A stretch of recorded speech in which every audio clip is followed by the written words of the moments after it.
and former White House senior advisor, Dr. Paul Chabot, joining me live via Zoom once again. Dr. Chabot, good to see you as always. Thanks for being here. My pleasure. Great to be with you. Good to see you again. I do want to start with this ceasefire deal. I know things have been a little shaky at this point, but things seem to be holding between the U.S. and Iran right now. Yeah, they do. Coming up this weekend, we're going to see three Trump administration officials in Islamabad, Pakistan, working potentially on a peace deal. We'll see where this goes. Leading by Vice President Vance, that sends a strong signal. You've got Steve Witkoff, who did a lot of negotiations for Trump in the private sector on real estate. And then, of course, his son-in-law, Jared Kushner. The big linchpins for discussion are going to be opening up the Strait of Hormuz and eliminating the potential for Iran to obtain a nuclear weapon. Those are both going to be front and center, and I don't think Trump will go for anything less, and that has been widely known. What is unknown is who we will likely be negotiating with. We have some ideas, but whoever Iran sends to the table will signal to us whether we're dealing with a moderate or a more extreme part of the regime. Yeah, and at this point, we've seen Iran come out and say that the U.S. has violated a couple of frameworks of that deal as well. And Israel's strikes on Lebanon are still going on at this point, with Israel saying, hey, the ceasefire deal doesn't cover Hezbollah in Lebanon as well. But that's definitely thrown a wrench into things at this point, too. It has, and what the Trump administration has said is that Israel, Lebanon is not part of this deal.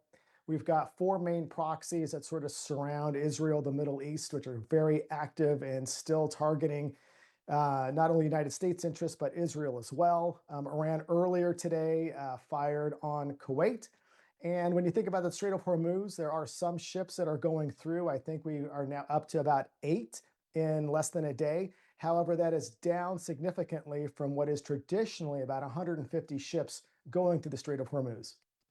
Yeah, and that's a fascinating part about this as well, as President Trump really has said that reopening the Strait of Hormuz, helping bring those oil prices down, is a key part of this deal, Dr. Chabot. At this point, I think it's going to be interesting as we go into tomorrow, the possibility that talks start. What could come out of those talks between the U.S. and Iran? Yeah, look, the economics here at home are a very big political indicator. We are all paying more for gas. We'd be paying more for travel, for commodities.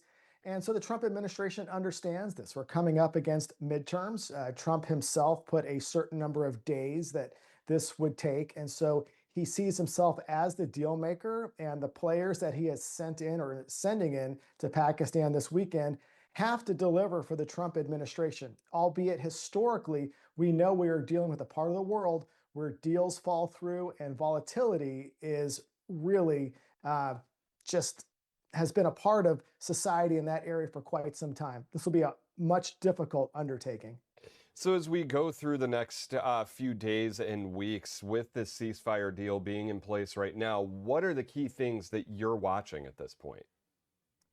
Yeah, we've talked about Karg Island before, and that's what I think your viewers should watch for a bit. Karg Island, just off the coast of Iran. It is where Iran stores about 90% of their oil, which they then take the Strait of Hormuz for trading.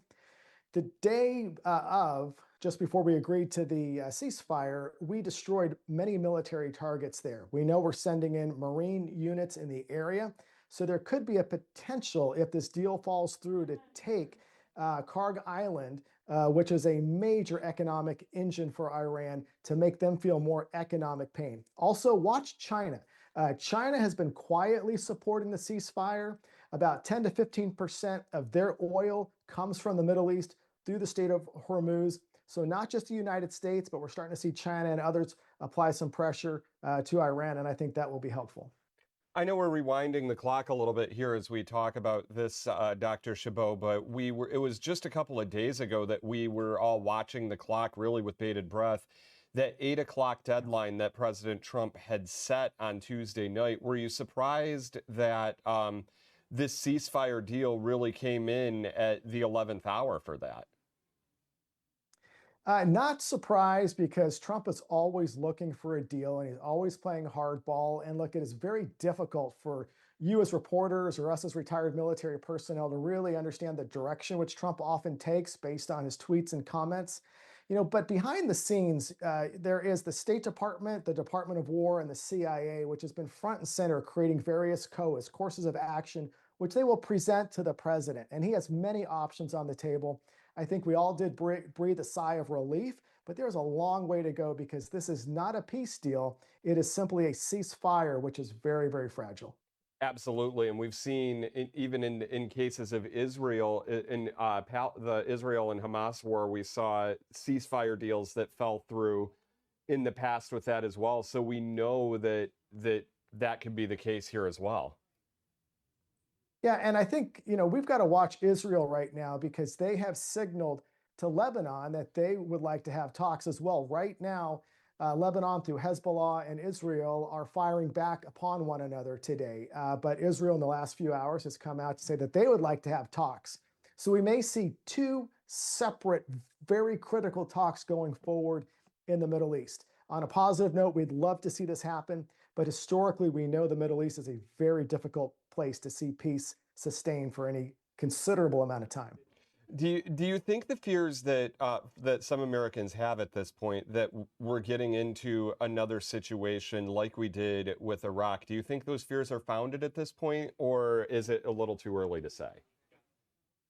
No, I think those fears are legitimate. We've seen a number in the Trump administration, both on the Republican and Democrat side, very concerned about our efforts right now in the Middle East. I served in Iraq in '08. We know the surge.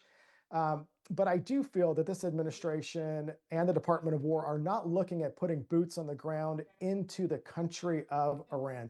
Watching how things are playing out, if we are going to put troops on the ground, I would assume it would be in a very limited capacity on Karg Island to secure that and take away the 90% of oil exports from an economic perspective, and then potentially along the Strait of Hormuz. But either area, we're going to take casualties, and that's not something that any of us want to see. And from a political perspective, heading into the midterms, these are always pocketbook issues. So the Trump administration wants to make a deal for economics long term without any additional American loss of life.